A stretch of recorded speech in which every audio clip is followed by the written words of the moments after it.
pagmamahal ay maaaring makasakit, minsan ay masakit, ngunit ito lang ang tanging alam ko. Kapag nagiging mahirap, alam mong minsan ay talagang mahirap. Ito lang ang nagpaparamdam sa atin na tayo ay buhay. Itinatago natin ang pag-ibig na ito sa isang litrato.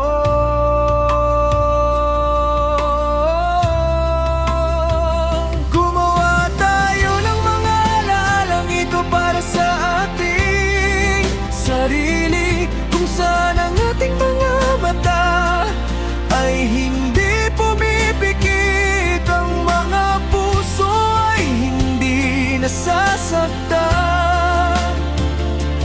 at ang oras ay tila huminto na at nananatili. Kaya maaari mo akong itago sa bulsa ng iyong punit-punit na maong.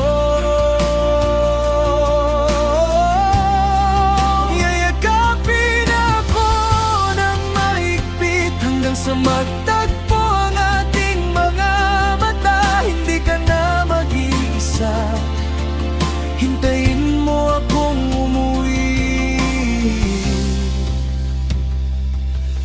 Ang pagmamahal ay nakapagpapagaling, kaya nitong hilumi ng iyong kaluluwa. At ito lang ang tanging alam ko, pangako magiging mas madali ang lahat. Tandaan mo yan sa bawat bahagi ng iyong pagkatao. At ito lang ang dadalhin natin pagdating ng kamatayan.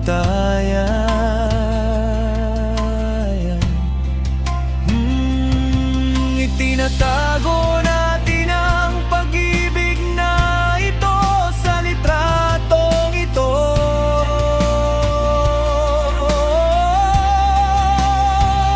Gumawa tayo ng mga alalang ito para sa ating sarili, kung saan ang ating mga mata ay hindi pumipikit, ang mga puso ay hindi nasasaktan,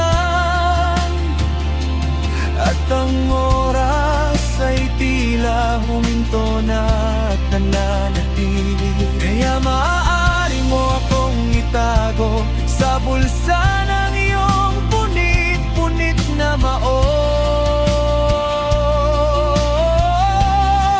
Yayakapin ako ng mahigpit hanggang sa magtagpo ang ating mga mata. Hindi ka na mag-iisa, at kung saktan mo man ako, ayos lang yun, mahal. Mga salita lang ang nagdudulot ng sugat sa mga pahinang ito. Iyakapin mo lang ako at hindi kita bibitawan. Hintayin mo akong umuwi, hintayin mo akong umuwi, hintayin mo akong umuwi, hintayin mo akong umuwi. Oh, maaari mo akong ilagay sa kwintas na nakuha mo noong ikaw ay 16 na taong gulang, malapit sa tibok ng iyong puso, kung saan ako nararapat. Itago mo ito ng malalim sa iyong kaluluwa. Wag lang ako, ayos lang yun, mahal. Mga salita lang ang nagdudulot ng sugat sa mga pahinang ito. Yakapin mo lang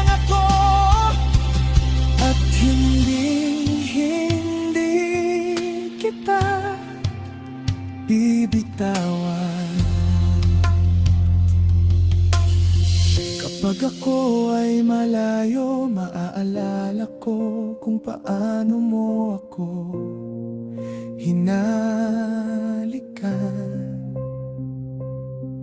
sa ilalim ng poste ng ilaw sa 6th Street, habang naririnig kitang bumubulong sa telepono.